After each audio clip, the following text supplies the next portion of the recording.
Hello दोस्तों, स्वागत है एक बार फिर से आरडीएस कंप्यूटर एकेडमी के यूट्यूब चैनल में। दोस्तों आज हम लोग जानने वाले हैं फिनांशियल फार्मूला। जैसा कि टॉपिक आप देख रहे हैं, सबसे पहले ये जानते हैं कि फिनांशियल फार्मूला होता क्या है और इसका प्रयोग हम किन सेक्टर में कर सकते हैं। तो दोस्तों सबसे पहले जान लीजिए, फिनांशियल का मतलब होता है वित्तीय और फार्मूला का मतलब तो आप जानते ही हैं।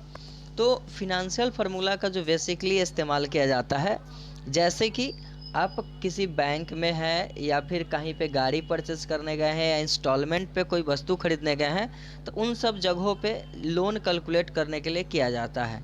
मुख्य रूप से इसमें कुछ फार्मूला है, जैसे कि PMT, PV, FV, PPMT, IPMT, rate, N पर। ये लगभग फार्मूला है जिसके माध्यम से हम ये जान पाएंगे कि आखिर हमारे जो लोन कैलकुलेट करने के लिए जो ज़रूरत की फार्मूला है, कितना कौन से फार्मूला का इस्तेमाल किया जाता है।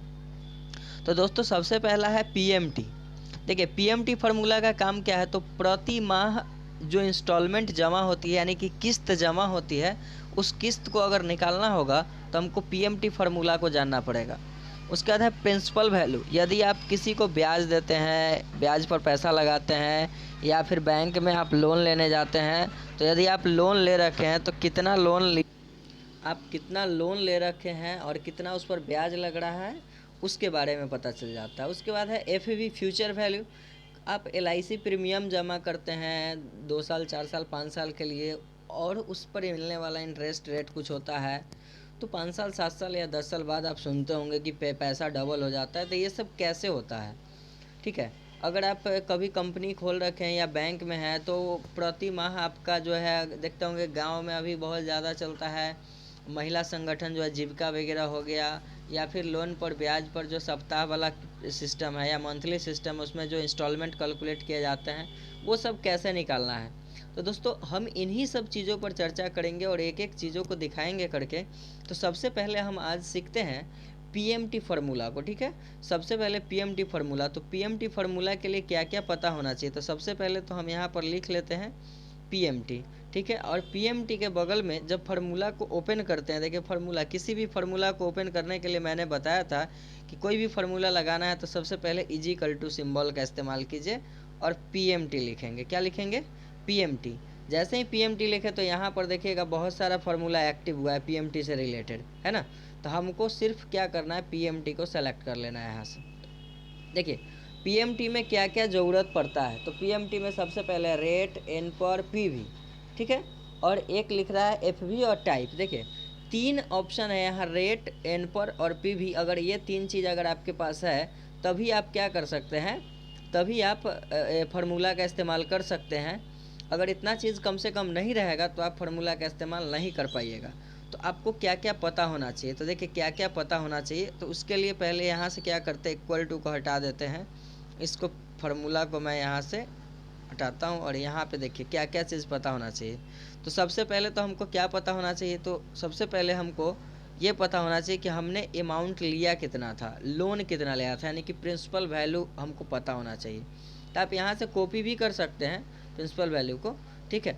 और यहाँ पर मैं क्या करता हूँ, पेस्ट कर देता हूँ प्रिंसिपल वैल्यू, पीवी मान लीजिए, ठीक है। उसके बाद पीवी के बाद एक और चीज़ पता होना चाहिए हमारे पास, एन पर, ठीक है, एन पर। उसके बाद हमको एक चीज़ पता होना चाहिए, क्या, रेट पता होना चाहिए, रेट, ठीक है। और इतना चीज़ अगर आपको पता है तो आप निकाल सकते हो। जैसे सपोज करो एक क्वेश्चन मैं देता हूँ, यहाँ पे लिख देता हूँ, एक क्वेश्चन लिखता हूँ, ठीक है। तो इस घर के लिए क्वेश्चन लिखते हैं, ठीक है। देखते हैं इस घर के लिए क्वेश्चन क्या बनता है।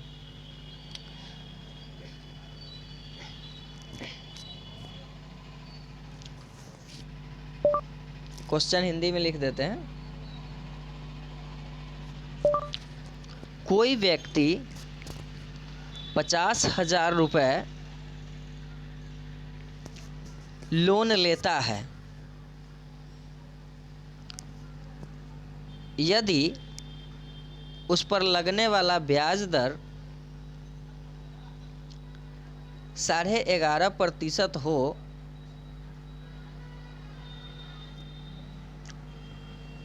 तथा उस पैसे को 36 माह में जमा करना हो, तो ज्ञात करें कि उस पर लगने वाला ब्याज दर, सॉरी ब्याज दर हमें पता है। यहाँ से थोड़ा सा क्वेश्चन इरेज कर लेते हैं। तो ज्ञात करें कि व्यक्ति को प्रति माह कितने रुपए भुगतान करने पड़ेंगे। क्लियर है? चलिए, ये क्लियर है भी टाइप हो गया इसमें। इस क्वेश्चन को आप साइड में कहीं पे भी नोट कर सकते हैं, कोई दिक्कत नहीं भी नोट कीजिएगा तो भी कोई दिक्कत नहीं है। ठीक है, मैंने ये सिर्फ समझाने के लिए लिखा है और देखते हैं इसका यूज़ क्या हो सकता है।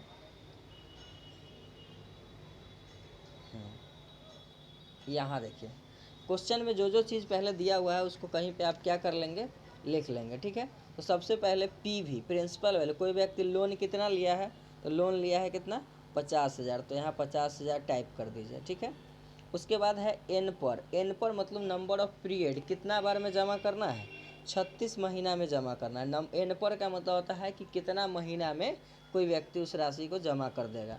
और उस पर लगने वाला ब्याज दर क्या है, तो यहाँ देखिए, यहाँ पर थोड़ा सा ये है 11.5 का मतलब इस तरह से भी कर सकते हैं, 11/30। ठीक है, 11/30 ऐसे रहने देते हैं। उसके बाद है रेट 11.5, यहाँ दशमलव में हम रखेंगे।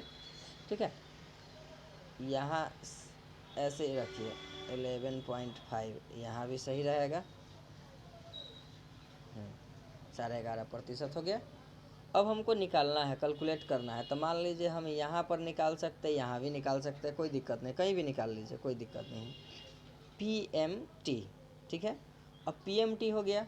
अब हमारे पास यहाँ फार्मूला लगाना, तो फार्मूला लगाने के लिए हम क्या करेंगे, तो इजिकल टू का सिंबल सबसे पहले देंगे और उसके बाद लिखना क्या है, तो लिखना है इजिकल टू के बाद PMT। ठीक है, पहले क्या लिखना है, PMT लिख दिए। PMT आ गया, फार्मूला ले लिए। अब रेट वाले घर को सेलेक्ट करना है। देखिए रेट यहाँ है और रेट में 12 से भाग देना है, ताकि आपका एनुअली यहाँ पर जो भी कैलकुलेट होता है एनुअली होता है, तो 12 से भाग दे दीजिएगा।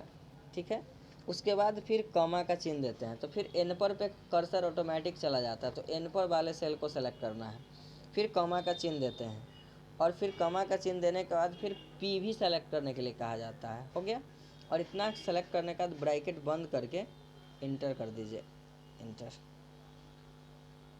एक मिनट, यहाँ पे ब्रैकेट नहीं देना है, यहाँ ऑलरेडी है, इंटर कीजिए। अब देखिए यहाँ पर बहुत ज़्यादा अमाउंट आ रहा है, यहाँ पर जो है परसेंटेज में हमको सिंबल को रखना है, तो आप क्या करेंगे, इसको परसेंटेज में डाल दीजिएगा, प्रतिशत का सिंबल लगा दीजिएगा। अब देखिए ये डॉलर यूरो में आता है, ये संख्या क्या चीज़ में आ रहा है, यूरो में आ रहा है। तो यूरो में आ रहा है, तो ये आपका जो है कोई दिक्कत नहीं, रुपए में भी आ जाएगा। इसके लिए आपको क्या पढ़ना होगा, सिंबल पढ़ना पड़ेगा नंबर फॉर्मेटिंग का। ठीक है, अगर नंबर फॉर्मेटिंग जानते होंगे या नहीं जानते हैं तो कोई दिक्कत नहीं है, हम बता देते हैं। यहाँ से आप क्या कीजिएगा, इसको स्लाइड कीजिएगा और यहाँ नंबर फॉर्मेटिंग है। ठीक है, और नंबर फॉर्मेटिंग में क्या है, तो यहाँ परसेंटेज वाले सिंबल पे आप क्लिक कर दीजिएगा और परसेंटेज जैसे ही डालते हैं तो यहाँ देखिए बहुत ज़्यादा बड़ा परसेंटेज आ रहा है। परसेंटेज का मतलब हो जाता है क्या कि यहाँ पर जो है 100 से गुना हो गया, ठीक है ना, लेकिन यहाँ पर जो है आप दशमलव के बाद की संख्या को इंक्रीज या डिक्रीज कर सकते हैं। ठीक है,